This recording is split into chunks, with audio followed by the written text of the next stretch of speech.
Welcome to GS news तक में आप सभी का बहुत बहुत स्वागत करता हूं। मैं मानचंद भारती आज आपसे बात करने वाला हूं हिंदू धर्म से रिलेटेड जो अफवाहें बहुत ज़्यादा और जो सरासर झूठ एकदम झूठ है उसको आज किस तरीके से सर्कुलेट किया जा रहा है सोशल मीडिया पर। आप भी हमें भेज सकते हैं। ये कल मैसेज मेरे पास आया तो मैंने सोचा कि इस पर वीडियो बनाना चाहिए। जब लोगों ने भेजा है तो जानना चाहते होंगे आखिर जब हनुमान ब्रह्मचारी थे, उनका शादी नहीं हुआ था, उनकी शादी नहीं हुई थी किसी से, तो पुत्र कैसे उत्पन्न हुआ। ये बात बहुत लोगों के मन में बहुत आकांक्षा के साथ बहुत लोग इच्छुक हैं जानने के लिए। तब मेरे पास कई लोगों ने कमेंट करके कहा, फेसबुक पर, इंस्टाग्राम पर और ट्विटर पर भी काफ़ी लोग वहाँ पे जुड़ रहे हैं। तो आप भी जुड़िएगा, @GS न्यूज़ तक आप सर्च करिएगा, वहाँ पे हमारी आईडी मिलेगी। अब बात करते हैं हनुमान की जब शादी नहीं होती तो पुत्र कहाँ से उत्पन्न हो गया। ये बात स्वाभाविक है, हर एक इंसान के मन में आएगा ये सवाल कि आखिर जब शादी नहीं की गई तो पुत्र की उत्पत्ति कैसे हो सकती है। अब आगे बढ़ते हैं, रामायण से शुरू करते हैं। जो सागर ने बनाया था रामायण को, उस रामायण में कहीं भी ये नहीं दर्शाया गया या फिर ये नहीं दिखाया गया या नहीं फिर ये बताया गया है कि वहाँ पर हनुमान का पुत्र भी है और वो जा कर के लंका में, जहाँ सोने की लंका थी, जहाँ रावण रहता था, वहाँ पर उसे क्या द्वारपाल बना दिया जाता है। ये घटना हमें रामायण में या आपको भी देखने को नहीं मिली होगी। अब बात करते हैं ये कहानी शुरुआत कहाँ से होती है। बताया जा रहा है रामायण वाल्मीकि के अनुसार कि हनुमान जब लंका का दहन कर रहे थे और वहाँ पे काफ़ी मात्रा में ज्वाला उत्पन्न हुआ और बहुत ज़्यादा भीषण गर्मी हुई और उनकी पूंछ में आग लग गई, तो वो क्या करते हैं, समुद्र में जा कर के वहाँ पर आग को बुझाने के लिए जाते हैं। तो वहाँ पर क्या घटना घटती है, बताया गया, जो वाल्मीकि रामायण के अनुसार बताया गया है, वहाँ पर हनुमान का पसीना जब काफ़ी ज़्यादा ज्वाला उठा तो पसीना, पहली बात तो ये गलत है कि कभी भी सोने की लंका थी ही नहीं और ना ही कभी सोने की लंका को दहन किया गया था। इस बात को स्पष्ट रखना, याद रखना, क्योंकि मैंने पिछली वीडियो में बनाया है, उस वीडियो को आप देख लीजिएगा। सोने की लंका नहीं थी, ना रावण के 10 सिर थे, न ऐसी जो तमाम तरीके के जो आपके जीवन में, आपके जहन में जो एक अंधविश्वास जो अकल्पनीय है, जो कल्पना की गई है, उन चीज़ों को आपके ऊपर थोप दिया गया है बचपन से लेकर के मृत्यु।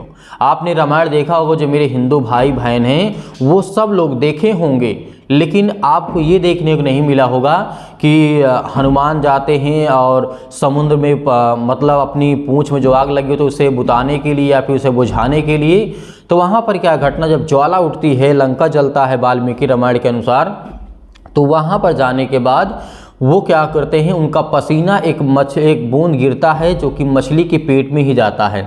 मछली के पेट में चला जाता है तो क्या होता है, वो मछली गर्भवती हो जाती है और वो पुत्र को जनती है, पुत्र को जन्म देती है।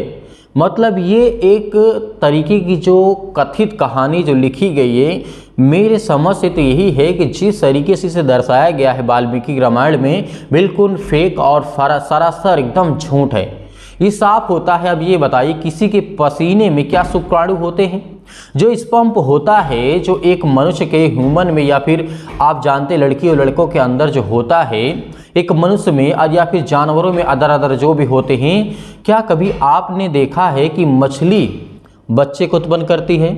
नहीं। क्या उत्पन्न होता है? अंडे होते हैं।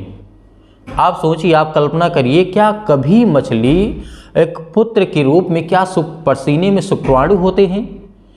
या जो स्पंप होता है, क्या स्पंप होता है?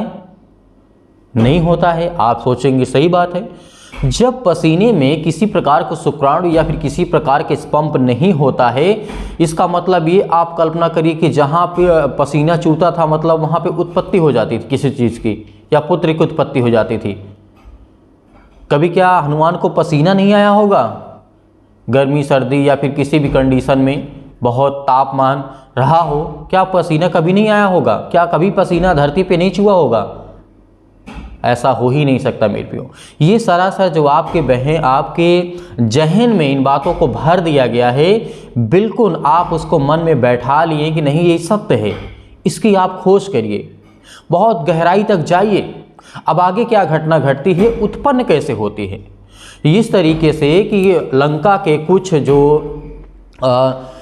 जो कि वहाँ के मही रावण था, तो वहाँ पर जाने के बाद अपने जो उनके मतलब द्वारपाल थे, जो सैनिक थे, वो जाते हैं समुद्र में और इस मछली को देखते हैं और उसके बाद उसे उठा लाते हैं, उसे चीरते हैं, फाड़ते हैं, तो उसमें से एक मानव उत्पत्ति होती है मानव की, तो उसे मकर ध्वज नाम रखा गया था। और उसके बाद वो अपने यहाँ एक मतलब द्वारपाल के रूप में रावण रख लेता है।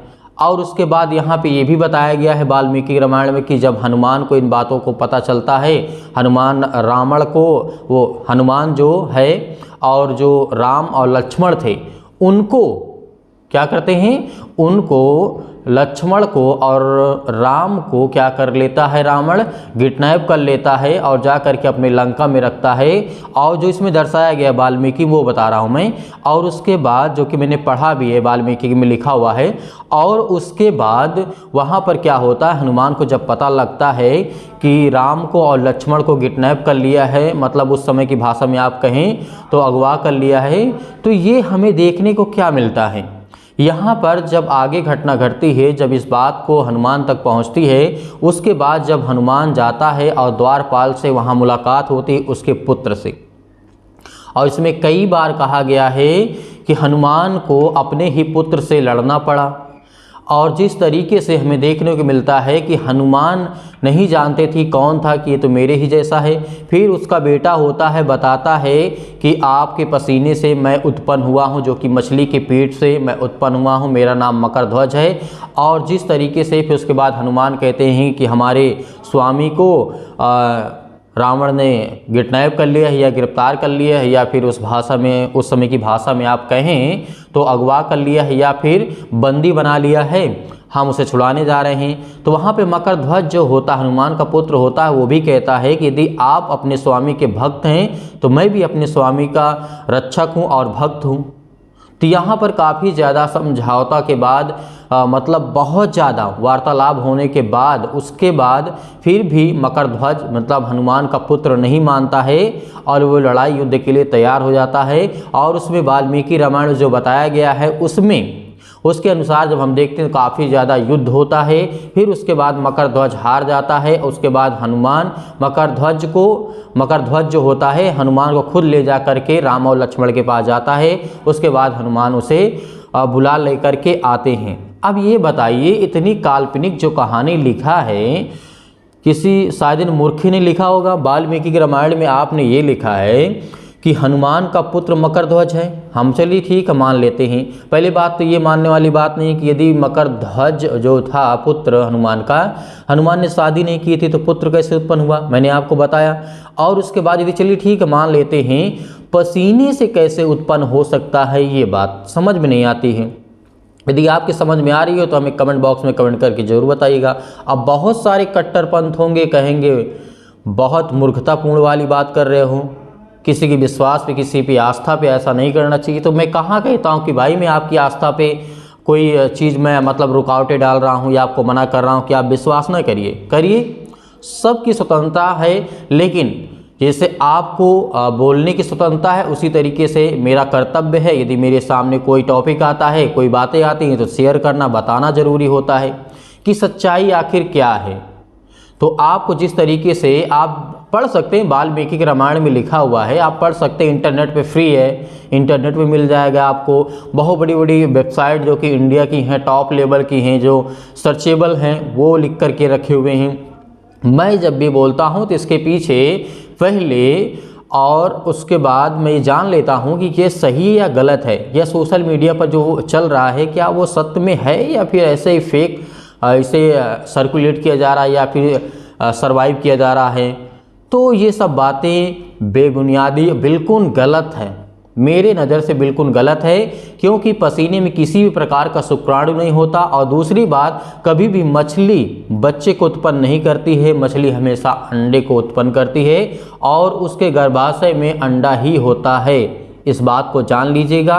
वो ह्यूमन बॉडी नहीं है या फिर मनुष्यों की शरीर नहीं है जिसमें जो महिलाएं की शरीर होती हैं उसमें गर्भ में से ही अंडा नहीं होता है, कोशिकाएं होती हैं, उसमें से धीरे धीरे करके बच्चे का निर्माण होता है और जन्म होता है, जिसे स्पर्म बोला जाता है।